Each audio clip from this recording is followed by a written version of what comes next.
He stood beneath 100 camera flashes, dressed like a king, smiling like a man who'd never lost anything in his life.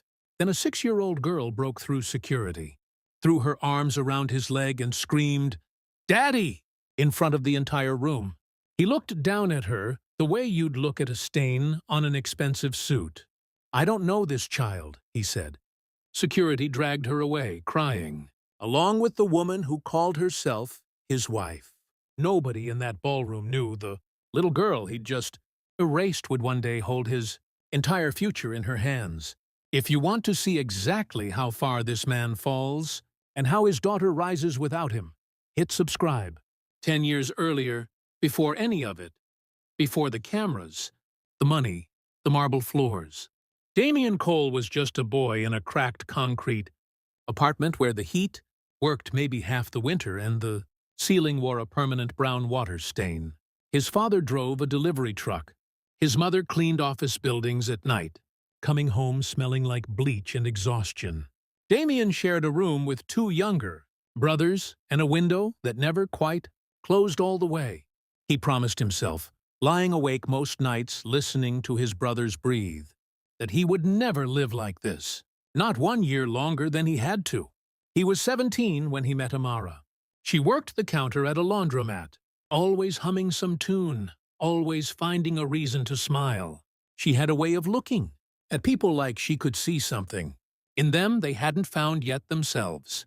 "You're going to do something big one day," she told him once. "I can tell." "How can you tell?" "Because you talk about the future like it already happened. Like you've already seen it."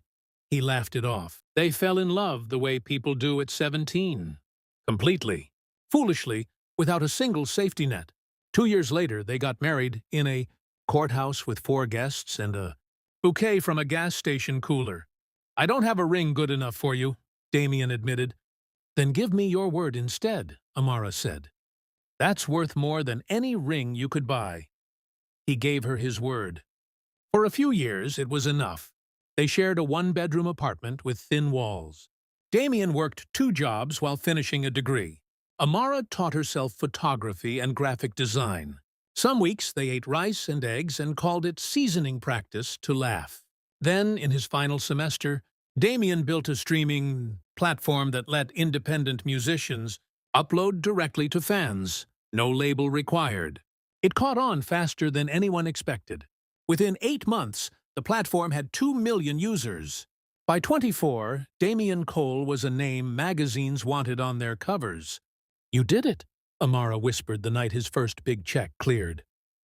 "We did it," he corrected her. And in that moment, he meant it. He bought Amara a real house. He paid off her mother's medical bills. But something shifts in a man when he starts hearing the word genius every day. He started seeing Amara through other people's eyes instead of his own.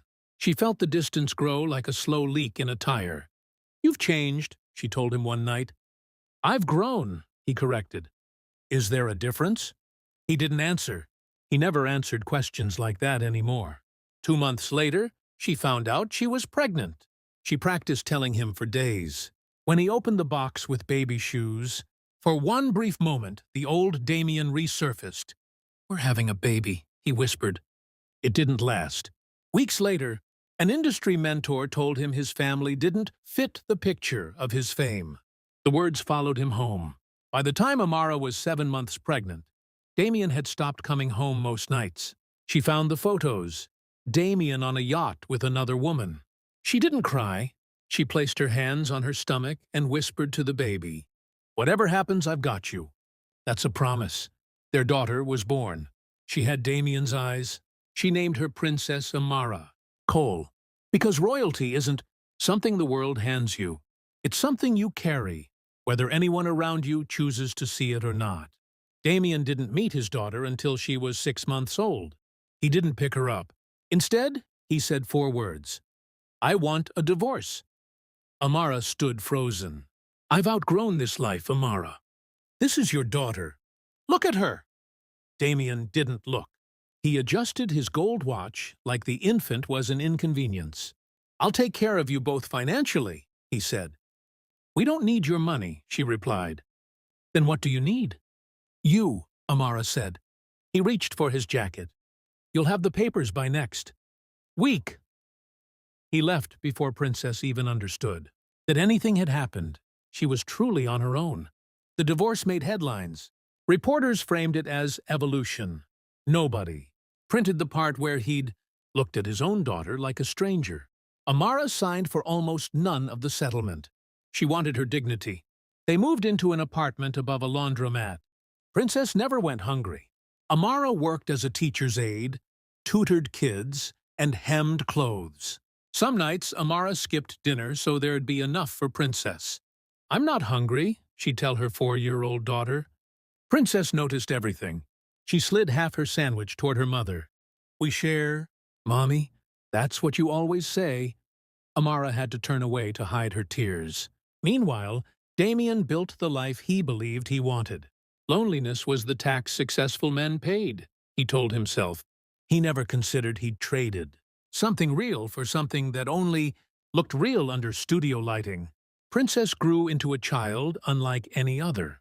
At 5, she was reading books for 10-year-olds. At 9, she stood up for kids being mocked. Teachers asked, "Are you sure you're only 9 years old? What do you want to be when you grow up?" Her teacher asked. "I want to be someone who changes things," she said. "Real things, not just for me." "Like your father?" "I don't have one," she said. At 10, she found an old photo of her mother and a man with her own eyes. "That's your father," Amara told her. "He chose a different life." "Did I do something wrong?" "No, baby. You've always been enough." Damien's empire began to crumble. Executives siphoned funds. Risky expansions collapsed. Investors stopped returning his calls. One night, alone in his mansion, he found a box of baby clothes. He sat on the floor and cried. 3 states away, Princess opened an email. "Congratulations. You have been selected as a finalist for the Genius Award and Fund." It was a $100 million grant. They had no money for flights, but they had each other. "Champions," Amara told her, "are made on the nights they want to quit." "Then let's not quit tonight," Princess said. The application asked why she deserved to compete. She typed, "Because intelligence has never once asked for money." Damien walked into a board meeting. "We're bankrupt," his CFO said. Within weeks, his mansion was in foreclosure. He moved into a small rental, the kind he hadn't lived in since he was 19. The championship was held in a massive convention center. When the topic, "What defines true success?" came up, Princess spoke without notes. "Success isn't how many people know your name. It's how many lives are better because you existed." "This year's recipient," the judge announced, "is Princess Amara Cole." Confetti fell. Her mother hugged her. Damien sat in his tiny apartment, watching his own daughter on screen. "What have I done?" he whispered to an empty room. The next morning, Damien knocked on their door. "I've lost everything," he said. "I came to say I'm sorry." Princess appeared behind her mother. They looked at each other. 2 people who shared a face, but no history. "I was ashamed," Damien admitted. "I thought forgetting where I came from would make me better." "You should have been proud of it," Princess said. "It's the only honest thing about that night." He knelt in the doorway. "I'm so sorry." Princess handed him a check from her fund. "You'll never have to sleep hungry. Not because you deserve it, but because it's not who I want to be." "Does this mean you forgive me?" She shook her head. "I've let go of being angry. That's different from forgiveness. You missed my first steps. You can't get those back. But I don't want to carry hate." Damien walked away. He wasn't a mogul anymore. He was just a man who had learned, 10 years too late, what he was worth losing. Epilogue. Princess used the fund to build centers where no child is measured by money. When asked how she stayed grounded, she'd say, "The best response to being told you don't matter isn't revenge. It's becoming exactly who you were always going to be." Somewhere, in the back of the crowd, an older man clapped. He finally understood that the greatest fortune in that room had never been the money. It had been the daughter he once let walk out of his life without a second glance.